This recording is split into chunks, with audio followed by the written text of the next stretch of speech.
The New England Patriots from 2001 to 2019 might be the greatest dynasty in the history of sports.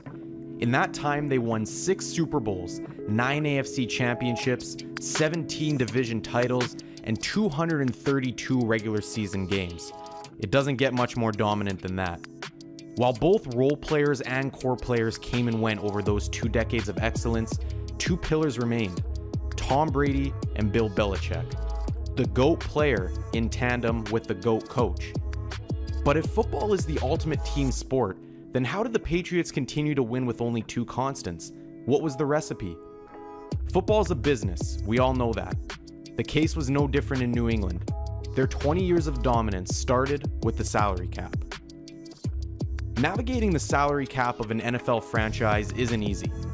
Teams want to sign a player for the best price while maintaining control for the future, and players want to sign for as much money as they can while maintaining control of their own financial future. You can imagine why contract talks can drag out for so long. But every now and then you get a player who's willing to sacrifice a little. A player who's flexible in contract talks, whose best interest lies with the team and not himself. Tom Brady proved to be that player, and his reasoning was simple: command less money so the front office can spend more elsewhere and put better players around him. While Brady has earned over $250 million, he's been relatively underpaid for much of his career. BusinessInsider.com estimates the 43-year-old sacrificed at least $60 million in order to help the Patriots build Super Bowl winning rosters. And boy did it pay off. The Patriots regularly added big free agents to their defense. Over the years, names like Darrelle Revis, Rob Ninkovich, Stephon Gilmore, Mike Vrabel, Rodney Harrison, Vince Wilfork, and many others were scooped up off the market to play crucial roles in this dynasty. The result? 4 of the Patriots' 6 Super Bowl winning rosters fielded a top 10 defense. And that wouldn't have been possible without Tom Terrific sharing a piece of the pie. Brady has since moved on from Foxborough, cementing himself as the greatest player of all time after joining the Buccaneers and capturing his 7th Lombardi trophy. But before Brady rides off from his all-time career into the sunset, he has his eyes set on starting a new dynasty, and he's going to try doing it the same way he did for 20 years. Today, we look at creating the next NFL dynasty.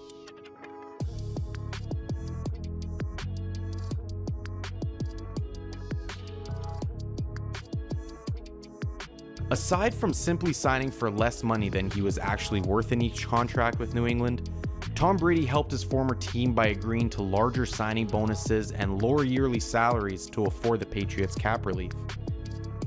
New England also restructured Brady's deal on a number of occasions, giving him more money up front so they wouldn't be tied into his money down the road. This way of signing deals became more and more prevalent as Brady got older because the Patriots didn't know how long he would continue to play for. They were able to maintain a competitive team and protect themselves from dead contract commitments. With age also came shorter contracts.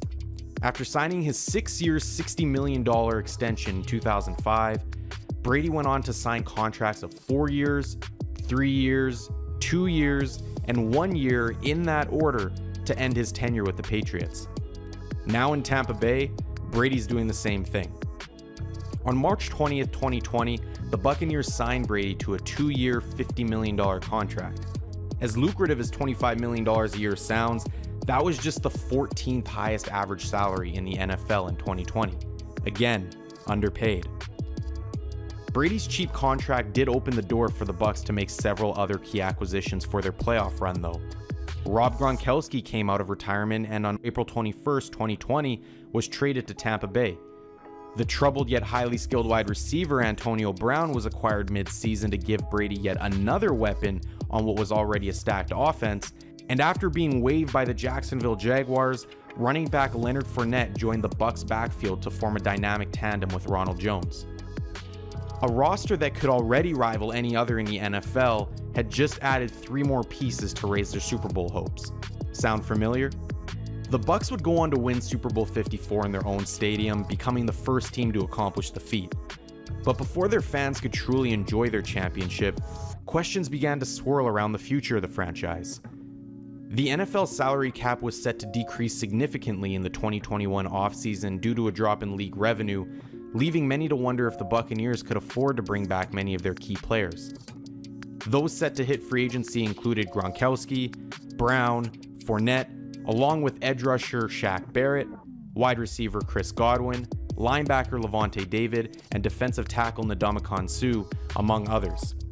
Pundits suspected the Bucs would have enough cap space to bring back only one or two of these players, leaving them to rely on younger players or cheap veterans to defend their title in 2021. But that's when Brady and the Buccaneers front office pushed the first button to ignite a historic offseason. On March 12, 2021, the Bucs magically created roughly $19 million in cap space by signing Brady to a one-year, $25 million contract extension. By adding a year to the contract, Tampa Bay was able to convert their quarterback's $25 million salary in 2021 into a signing bonus. And now they could spread out the signing bonus across 2 years. The Buccaneers and Brady weren't done there though. They also added 3 voidable years to Brady's contract. The voidable years not only made the new contract a 4-year extension, but it also afforded the Bucs to spread out his contract over 5 years now instead of 2, ultimately creating even more cap space in 2021. You follow me? Nearly 1 year after he officially moved on from Foxborough, Brady put ink to paper for a deal that would keep him in Tampa Bay through the 2022 season and possibly beyond. Most importantly, Tampa had room to bring back more of their players. They started with Chris Godwin, who is slated to be a coveted player on the open market. The Bucs franchise tagged him to keep him around for one more year at nearly $16 million fully guaranteed. Barrett was next. On March 15, 2021, he signed a 4-year, $68 million contract with 1 voidable year added to help with the cap space. Barrett, like Brady, also agreed to less money than he was worth to help the Buccaneers bring back other players. Gronkowski also returned on a 1-year, $8 million deal that same day, and the other core players followed suit one after the other. Fournette, Brown, David, Suh, Ryan Suckup, Donovan Smith all returned on team-friendly deals. Before we knew it, the band was back together in improbable fashion. What made it even more impressive was that no team had returned all 22 starters from the previous season since the salary cap was implemented in 1994. But in a COVID-affected offseason, the Tampa Bay Buccaneers took advantage of a loophole in the collective bargaining agreement and got the job done. Like the Patriots for 20 years, the Buccaneers' success begins with the salary cap, and that begins with Tom Brady.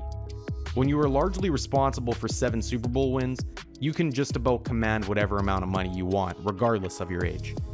But as Brady has shown his entire career, the desire to win trumped any monetary value he could have wanted. The Tampa Bay Buccaneers won their 2nd Super Bowl in franchise history in 2021, and now they hope to win a couple more and cement their dynasty among the best in NFL history before their Hall of Fame quarterback walks away from the game.